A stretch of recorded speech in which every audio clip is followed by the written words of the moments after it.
Hello guys, welcome back muli sa aking channel. Guys, magbibigay lang pa ako ng tip o idea kung pwede bang ilipat ang isang wifi line o connection sa pag-aari ng iba. Ibig sabihin, tulad ko po, ako ay kumuha ng isang ganito, STC, wifi. Pagdating po halimbawa po mag-i-exit na ako, kung pwede ko bang ilipat sa ibang tao o pwede bang kunin ng ibang tao sa akin yung nakakabit sa aking ikama. Kasi nakakabit sa aking ikama to sa resident permit. Pwede bang ikunin ng ibang tao? Diba, mag-i-exit na ako tapos yung mga nakakabit ko may gusto sila ang kukuha sa akin. Okay? Ganun po. Ang kailangan nyo lang po, pwede pong ilipat ang aking wifi connection sa ibang tao.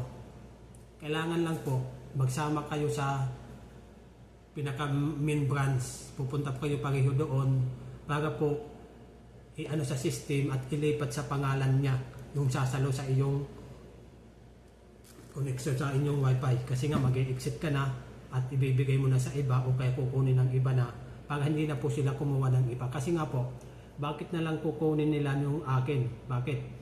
Kasi kung kukuha po sila ng bago, mahal po, mataas. Kung halimbawa ang kuha lang nila ay 100 mahigit. Siyempre, pag kumuha sila ng bago, after 5 years na po, halimbawa, kinuha ko ito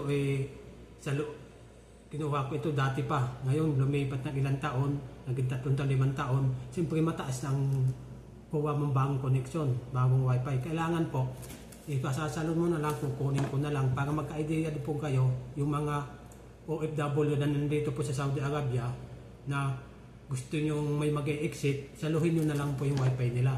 Pag sa ako mura yun. Kasi bawa kinuha nila ng 2020, 2015 pa yon. Tapos sasaluhin nyo, simple mura pa yon. Kung halimbawa ay kukuha kayo ng bago ngayon, ay hindi na po kayo makakakuha. Kung halimbawa dati 100, ngayon 300 na mahigit po. Ngayon po, pwede po nyo kunin yun sa kanya, nakapangalan sa kanya. Dalawa lang po kayong pupunta sa main ng STC o anumang company po ang pupuntahan ninyo. Dalawa po kasi ang ikama mo, doon nakakabit ang itong wifi connection mo sa inyong ikama, sa written permit. Pupunta po kayo pareho doon sa mains brand, kung saan kayo, anong wifi unit nyo. Pupunta ko yung dalawa doon para i-activate sa system. Kasi nga, guys, kailangan po, pag pumunta pa kayo sa mga ganyan, sa main branch, magpapalit na po kayo, kukunin na ng inyong kasama, ibibigay mo sa kayo sasalin. Kailangan po mayroon kayong wifi connection, may wifi yung cellphone nyo. Kasi nga, doon magsisid ng code, verification code, na katibayan na nailipat na sa sasalo sa kukuha ng iyong wifi. Ngayon po yun. Kailangan nyo po, may wifi connection kayo. Ganun lang po ang, pwede pong ilipat yun. Pwede nyo pong ilipat sa kanya o ipakuha sa kanya, ipasalo sa kanya. Kahit anong wifi pa yan. Kahit yan fiber optic, kahit yan SIM card o ano pa. Pwede po ipasalo sa ibang tao yan. Ito po ay kinuha ko to. Ito po yun. Ito yun. Ito po may SIM card po ito. Pag ganitong klase po, SIM card po ang gamit nito. Ito, SIM card po ito. Ayan. Ito pang ano ko. Ito po. Yan po yung may SIM card po yan.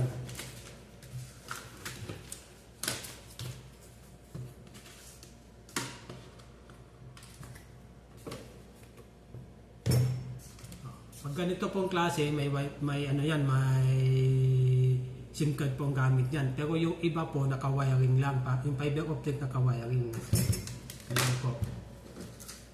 Kasi yung iba po dati, kahit ako po, di ko po alam na pwede palang saluhin yung nakapangalan sa ibang tao na wifi at kukunin ko. Pwede na po pala ngayon. Kasi nga napatunayan ko, nung ito po, putol na po ito. Yung pinaputol ko po ito, nagsama po kasi yung kasama ko, nakapangalan sa kanya, yung mahigit 100 lang ang monthly bill niya, mahigit 130 ata. Ito kasi 328 ito kasi bago lang to, 2023 ko kinuha to. Ang kinuha niya yung SIM card, yung pinasalo 2 2015 pa yon.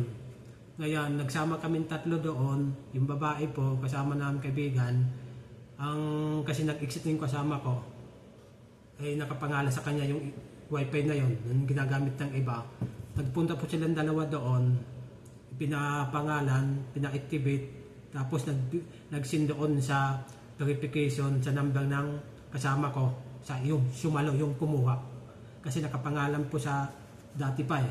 Sabihin, nag-send siya ng verification code plus yung transferring ng code. Basta't may makakakuha po kayo ng notification doon sa inyong sa inyong mobile number. Sa kukuha po sa sasalo po ng wifi ha. Kasi kaso lang po, tumagal po kami. Bakit? Kasi yung cellphone ng kasama namin walang wifi. Hindi naman kayo pwedeng pakabitin ng company ng wifi para ma-activate. Yung ginawa po, inantay po namin yung kakilala namin para makakonect sa kanya ng wifi connection. Yun po, na-activate.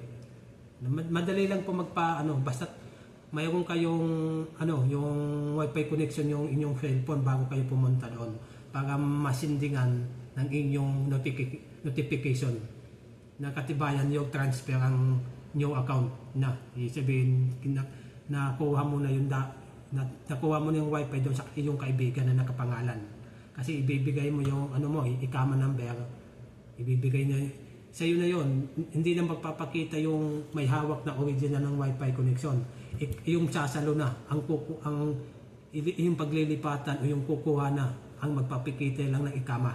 Kasi sa system, yung dati ng lumang may-ari, ikaw na ang kukuha, ikaw pa ang magbibigay ng resident permit ng ikama plus yung notification code doon sa number mo. Kasi i-activate nila doon yung ikama mo at saka yung number mo. Number mong cellphone number. Kasi doon lahat magsisin lahat ng notification, pati yung bill, monthly bill doon po.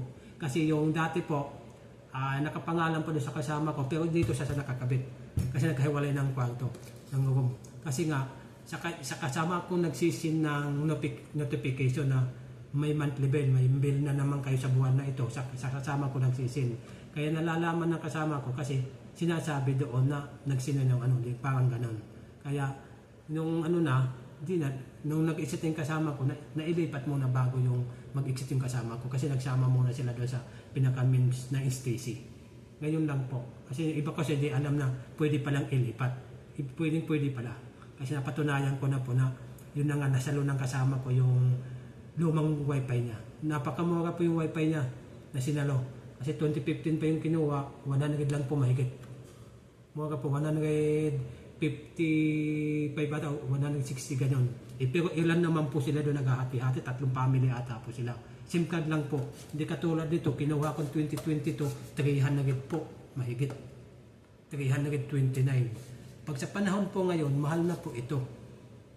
Kapag ngayon kakukuha ng internet, mahal na po. Kung mayroon po kayong kakilala, kahit malayo yan, kahit malayong accommodation, kunin nyo po. Mura po yun. Ibibigay lang naman yung pupunta na magsasama lang naman kayo papuntang main branch ng kung saan kinukuha yung ganito. Kahit anong company, magsasama lang po kayo. Tapos yung kukuha po, magpapakita lang ng ikama at plus yung cellphone number. Yun lang po yung code para mapunta na sa iyo. Kasi kung kukuha ko yan ng bago, mahal talaga. Kung mayroon naman kakilala kayo, kahit nasa malayong ibayo yan, kahit magkalayo kayo, basta't nasa isang bansa kayo sa Saudi Arabia, pwede nyo pong kunin ang kanyang lumang wifi dahil mura po yun. Sana po nakakuha kayo ng idea sa aking video na ito. Sa susunod pong video ay aanuhin natin. Tungkol naman dito po, kung ilan buwan bago nyo po ipaputol ito.